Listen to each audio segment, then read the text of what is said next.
Hey, today I am with Michelle from Manos, and they've been a mission partner with Christ Church for several years now, and we're just excited to be able to partner with you guys. So, Michelle, tell us a little bit about what you guys do and how you ended up on the Texas-Mexico border serving in this capacity. Hi, everyone. I could be there in person, but what a year it's been, right? As Pastor Andrew said, I'm Michelle. I'm here in the northeast corner of Mexico in a town called Matamoros. And just across the border from Brownsville, Texas, is where our ministry is located. So, a really long story short, I graduated from Ozark Christian College. My plan in life was to counsel deaf teens. And as I was in grad school in 2003, I had the opportunity to do a 3-month internship with a mission called Workers from Mexico.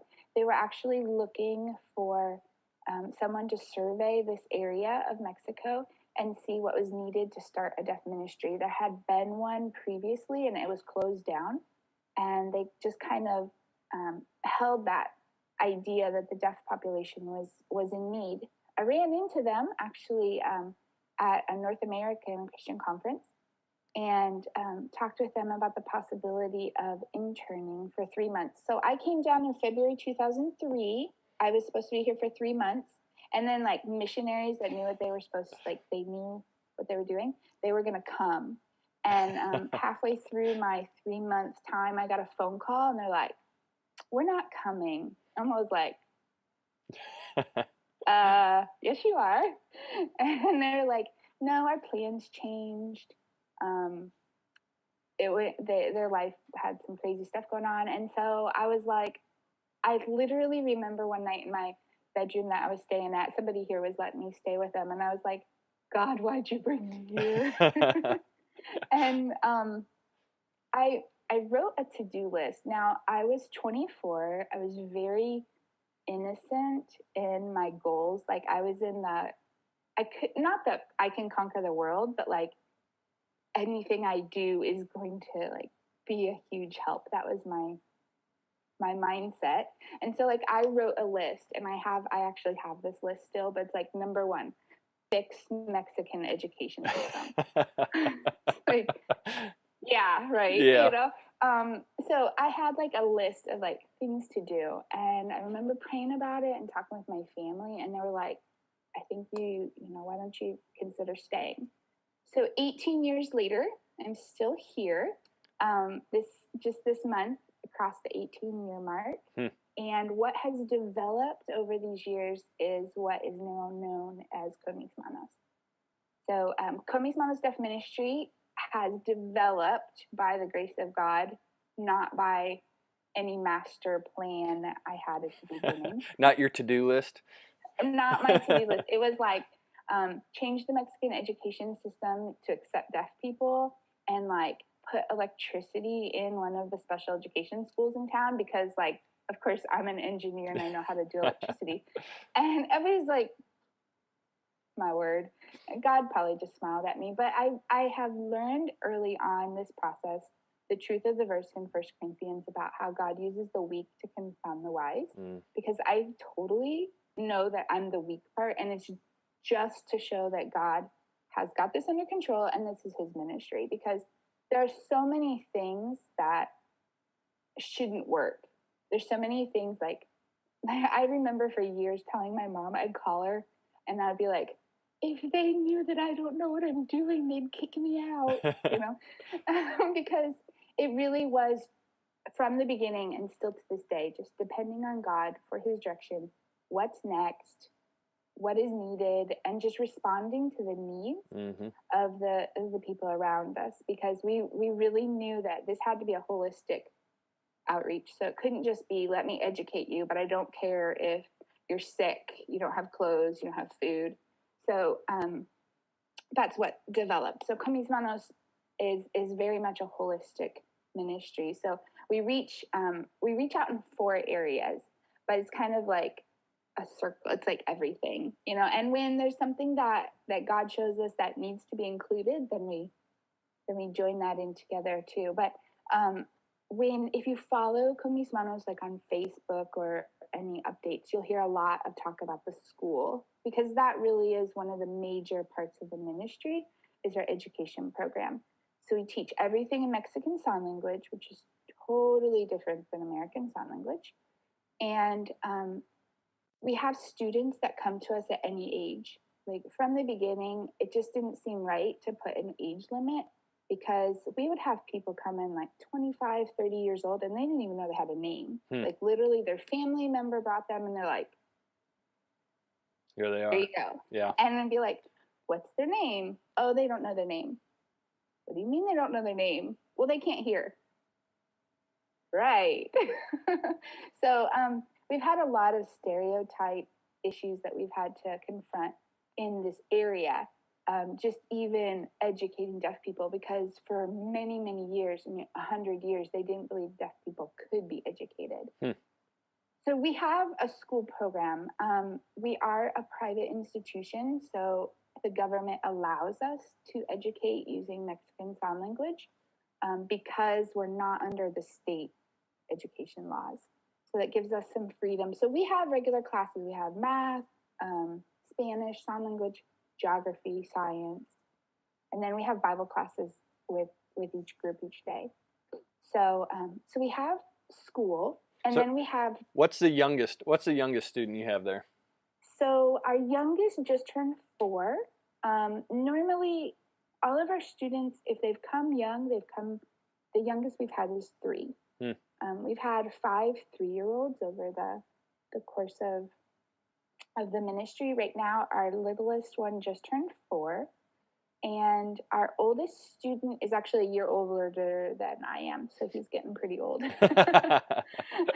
And he has, obviously, learning you have a name when you're 29 and you have never had any kind of, like, he didn't even know how to hold a pencil, so he has some mental delays, some educational delays, but he loves the community and the feeling of belonging. And so thankfully his parents still allow him to attend, because it really is his safe place.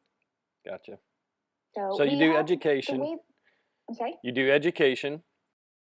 What else? Yeah, so and with our education, because we have so many grades, we don't function like a normal school as far as like first grade, second grade, third grade, because some of our like 20-year-olds should be in kindergarten, but we can't put them in with the 4-year-olds.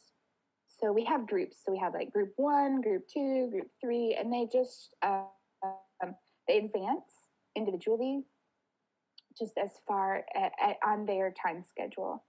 And so that's really good. And then one of the other educational things we do is with the families. So pre-COVID, we had about 40 family members that would attend a weekly sign language class. Post-COVID, in the middle of COVID, that's not happening right now, but Lord willing, post-COVID, we'll have a big group back, because if we don't educate the families, then as soon as the student walks out the door, they're disconnected again for the rest of their time at home. So yeah, so that's our first thing. That's our education. And then the second area we do is, once they've got an education, what are they going to do with it? And so that moves into the job training program, giving them skills that would be both culturally acceptable and also needed in the community. So we do training with cooking, with carpentry, computer classes, sewing classes. The girls started a couple of years ago bow making, like hair bow making, and they've sold over 500 hair bows. Oh, wow. They've gotten better over the years. So if anyone from Christchurch bought a bow like 2 years ago, I'm sorry. It was probably cut crooked. They've gotten much better. Practice makes perfect. So Practice makes perfect. So those are ways that they're able to see, like, they can put to practice their math skills and their writing skills, but they can also see they can sustain themselves, they can have an income, and it really helps breaking down those stereotypes in the community. unfortunately, deaf people here are still the marginalized, invisible. They don't have the legal rights they should. That was another thing 18 years ago on my list, was like revamp deaf rights in our state. That's still a work in progress. So if they have a trade, a skill, then they're able to support themselves and avoid the two main jobs for deaf people in our community, which is drug trafficking and prostitution. And typically they are either put into that by their family members, or they're taken off the street and forced into that. And so we want to teach them, use your skills to support yourself and your family. You're giving a voice to the voiceless, essentially. Right. So. Yeah, and God has been so patient as we have learned how to best prepare the deaf kids. And of course, at the end of the day, they each have their own free will and their own decisions to what they will do with their lives. We don't want to say, you will now be a carpenter. Right. But we want to expose them to as many job skills while they're at Con Mis Manos, and then give them the tools to be able to go forth, because we understand they're not going to be our student forever. It would be nice if they were, but they will one day leave us. And we hope that they leave us and go into a stable employment. And that really fits into, our model of missions, of that, equip, encourage, empower. And, right. You release them and you train them up to do, different skills and stuff to make an impact. Right. So. Right. And as they're doing that, they're also breaking down those walls in the community, especially in the government offices that, say deaf people are not recognized in our city. And so how can you not recognize someone that has a job, who is sustaining themselves, they're supporting their families with this trade that they learned, so they become someone, even though we know that they already are, but in the eyes of the community, they start to recognize the deaf person has value. Which little by little we pray continues to break down those barriers. So you educate, you do job training. What are the other two main areas that you guys work through? So the third area is called support services, and this is basically everything else. So we have a clothing pantry on the property. We give out every season. We open it up. We have about, in total, a little over 400 people every season receive free clothing and shoes and personal items through our clothing pantry. So that's all of the teachers' families, all of the students' families, and then people from local churches that have needs. They were able to provide practicality. Here's some clothing that in good shape, and Jesus loves you and cares about your practical needs. Other things in the support services, so when I started 18 years ago, and I decided to stay, I said, okay, Lord, so my area of interest is psychology. I was like, I will teach because that's what's needed, but I don't want an orphanage. Like, do not want the responsibility of having an orphanage. So God honored that request for a few years, and then he kept sending students, kids that they were out on the streets. And it was like, okay, I get it. And so the need came before the building. And we kept seeing, okay, we need to provide housing. So Con Mis Manos now has a house for boys and a house for girls. And it's not, I would guess, to explain, it's not like your typical orphanage. Most of our residents are 18 or older. And in most orphanages, kind of like they take care of them when they're young and then they send them out. And so most of our residents have been young adults that are either in danger, out on the streets, have been tagged by the local drug cartel as future workers. And so they've needed a place. Maybe they've been abuse victims. They've needed a place to stay. So we have both full-time and part-time residents that come in and have a safe place, and we're able to protect them, provide medically, provide legally, to advocate for them, for their legal cases, different things like that. So so support services, we do food, we do the housing, we do a lot of counseling with families, both in home and them coming to the school. And we provide, especially this past year through COVID, we're doing a lot of food distribution. You know, families suddenly were without jobs. And unlike the US, the schools aren't handing out food, the government's not handing out food. It's kind of like, good luck. Right. So we are typically every 2 weeks, depending on funding, but typically every 2 weeks, either goes 2 weeks or once a month, we pass out food bags to the families that are the most vulnerable, providing just basic groceries for them. We continue to do that pre-COVID and will post-COVID, but just on a smaller scale. Right now, food distribution has really become an urgent need. And then medical services. A lot of the deaf people in our town are not accepted in the hospitals and in the doctor's offices. Legally, that shouldn't happen, but just on a practicality, it happens. Yeah. So family members, even if they have insurance, like if they take their deaf student to the government hospitals that they're supposed to, the doctors won't treat them. They don't want to deal with it. And so a lot of the times they come to us, you know, their child's sick, or they've had some accident, or they have some illness that they don't know what it is. And so we are very, very blessed to have medical personnel on the U.S. side that allows me to contact them constantly and ask questions and get treatment for students that otherwise they suffer and they can't get any help. So when we need medical facilities here in Matamoros, we are able to take them to a private clinic because we're paying. They accept the deaf student or the deaf person, but yeah, it's a whole different world when you cross. Like in America, in like 5 minutes across the border, suddenly a deaf person can't go to the doctor. So that's been a huge part of our support services. Yeah. Well, how can we be praying for you and the ministry and your family? Yeah.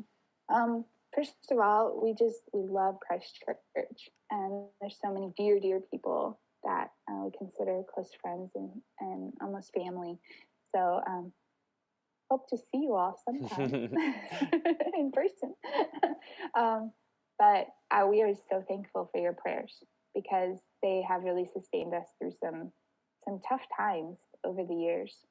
There's always peaks and valleys with anything, and we're just so thankful for your prayers. So ways that you can pray for our students, that Matamoros would modify their COVID rules so that we can get back to a little bit of normality for the students. We're seeing a lot, especially of the teenagers, dealing with a lot of isolation depression.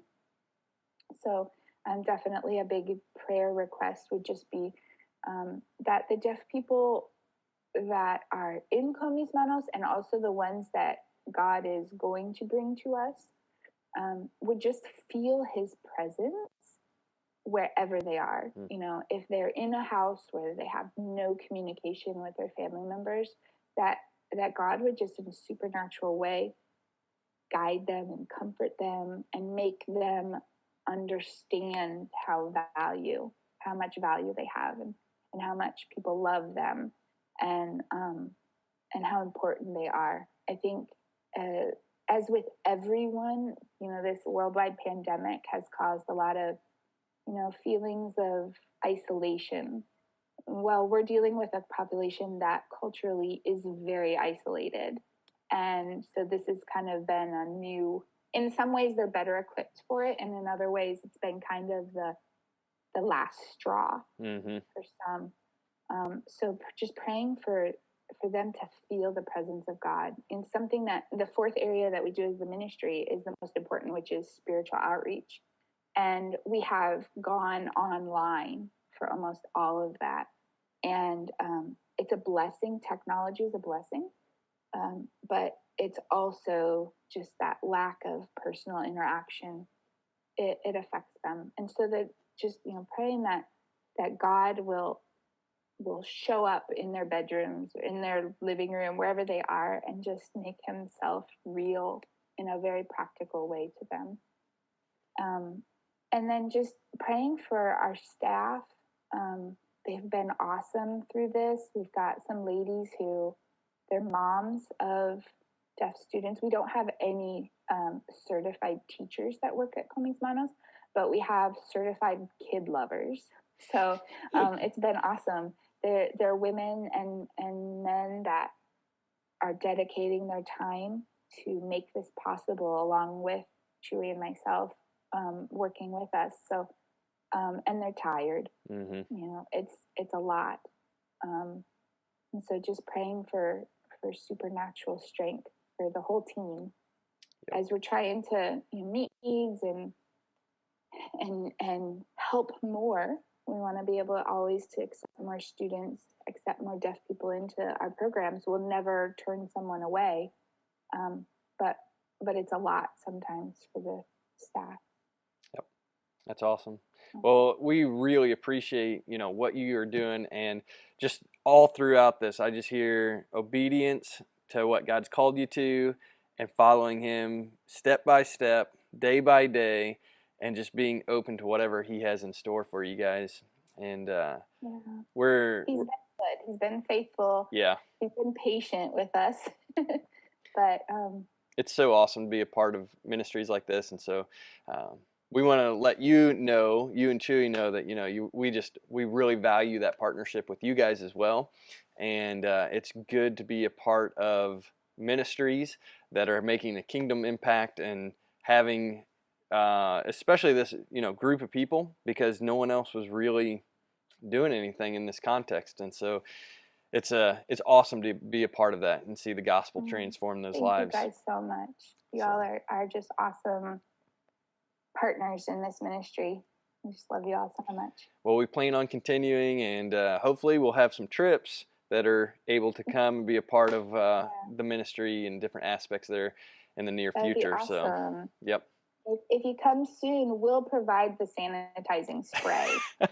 You don't have to sanitize yourself. We got that covered. I was going to say, we'll put a link on our Facebook page about the whole sanitation process there in Mexico. Yes. So, yes. But anyway, thank you for your time, and we're excited to see what God's going to do in and through you guys in the coming weeks, months, and years. Thank you guys so much. And a big hello to everyone at Christ